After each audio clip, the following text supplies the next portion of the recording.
Hey everybody, we are back on the convention floor. This time we're at the Pasadena Convention Center for the return of Pasadena Comic Con 2022. Again, another one of those shows that had the year off with the closures and everything, so we're excited to get back. From the looks of it, it looks like it is bigger than even it was prior to the shutdown, so we're excited to check out the floor. This show really focuses in on toys and comics, and that really is the heart of the show.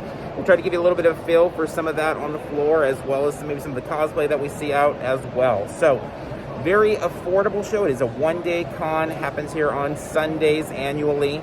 It is part of the family of shows like Robo Toy Fest and Power Morphicon and ToonCon and a bunch of other great shows. So they really are a big staple of our diet when it comes to convention consumption over the course of the year. So it is a $12, I believe it was, pre-registration price, so really cheap, really affordable.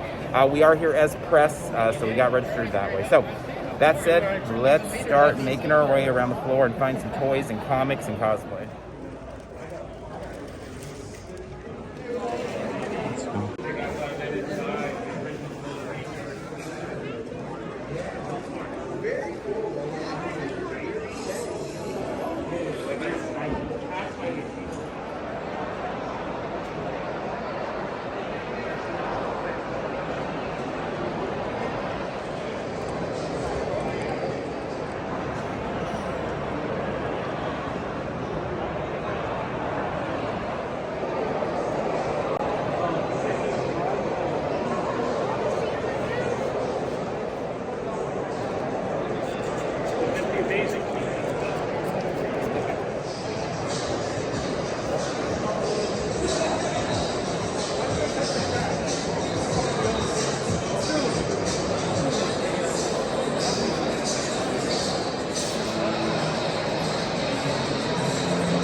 In the panel room here at Pasadena Comic Con, the actors, a variety of them from The Warriors, are having a reunion panel. So they've been out on the floor, been very popular in the signing area, but now they're gathering to share some stories from shooting all those years ago. So let's listen in for a second. Is this working? Yes. The Warriors changed my life in an interesting way. I was living in New York. I was writing mostly. I fell into production work in movies. Warriors was my third movie. I got bumped up from PA to location scout. And I was running around all 4 ponds, not 5. Just looking for all the crazy places where we were going to be shooting these scenes. And then a stuntman got hurt. And Walter had been chatting me up a little bit, and he said, "Hey, how tough are you?" And I said, "Oh man, I don't know." And I'll tell you, that's the wrong answer. Someone asks you how tough you are, you say, "Tough enough." Anyway, he gave me a shot as a Baseball Fury. I replaced Steve Chambers, who was a legitimate stuntman. I got thrown in with Michael Beck, who ended up beating the shit out of me. And Craig Baxley, the stunt coordinator, came up to me after, I think, a second time through and said, "Are you okay?" And I said, "Yeah." And he said, "You know, you're getting a stunt adjustment every time you get hit." And I said, "How much?" He goes, "It's extra $50. I'm like, "Yeah, I'm great, man. Let's go with that."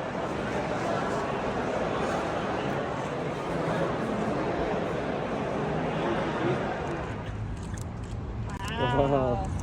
This is our Under the Con segment where we look at some of the things at the convention. So first this was a giveaway that they had, this awesome Voltron from the Netflix series poster. But I just thought this kind of, in a way, I just want to talk about the shows, the general shows. These shows that they put together, whether it's Robo Toy Fest and ToonCon and these types of things, they always just are really fun, very affordable, family-friendly shows. They're very consistent in having really a focus on the collector community, I think, first and foremost, but then also things that are very accessible for the youngsters that might want to get in, and hands-on stuff, fun little giveaways of things.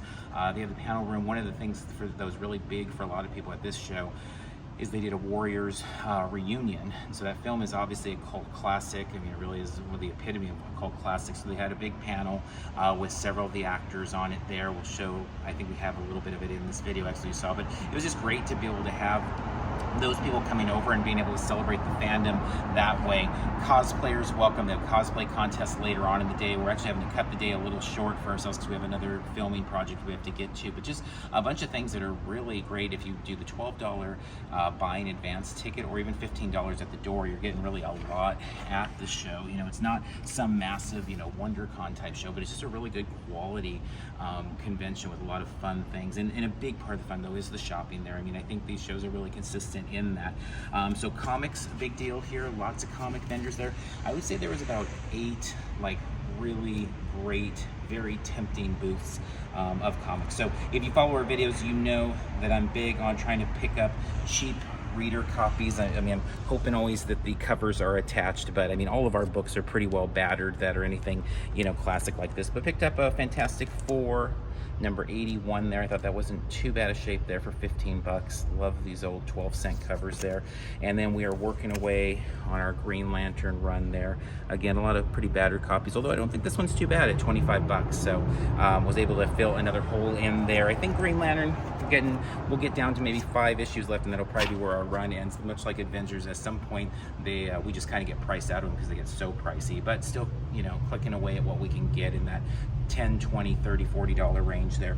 Then picked up from Eternals. I know it's a divisive MCU movie. That's not often the case for MCU stuff, but I actually liked the Eternals. I had a good time with it. I didn't really love the character designs. Honestly, I don't really love these figures much at all, but I do kind of still want the set of them, and so I kind of set a goal of not paying more than $15 cash, not even $15.50 with with tax or anything like that. So this was right at the line. Kismar Collectibles, they always do a great job with toys and comics at these types of shows. They had them for $15 cash, so picked it up, working away at that Gilgamesh Build-A-Figure there. So we'll continue on that. I mean, as usual for me, these shows are really about what kind of deals, bargains can you find, and that continue to be the case today. I definitely could have enjoyed being here from open to close. There was enough different types of vendors in terms of lots of bins for toys and action figures. Hopefully got a little bit of a sense of that in the video. Lots of bins for comics. If you're somebody that's only coming for panels, or there was a good celebrity presence that hopefully you saw a little bit of that in terms of a lot of voice actors and kind of background talent from shows and things like that. But it's not a Hollywood show by any means. This is much more of a show for those people that are really into toys and comics, and that sums up me perfectly. So it's a great show for me. I'm sad that we always have to wait a year for this one. This is one I always wish was like twice a year, but we will definitely be watching for next February or January when we anticipate Pasadena Comic Con will return. Their next show in their line is the Simi Valley Toy and Comic Fest. That's coming up the first weekend of February. So if you're looking for that type of show, you might want to be able to check that one out as well. So with that being said, we will talk more about the show and some of our experiences over on our podcast. We have lots of podcasts there talking pop culture stuff, conventions, all of those things. So please check it out wherever you find podcasts. Like, subscribe these videos, let people know if they're into, SoCal toy, comic, fun stuff.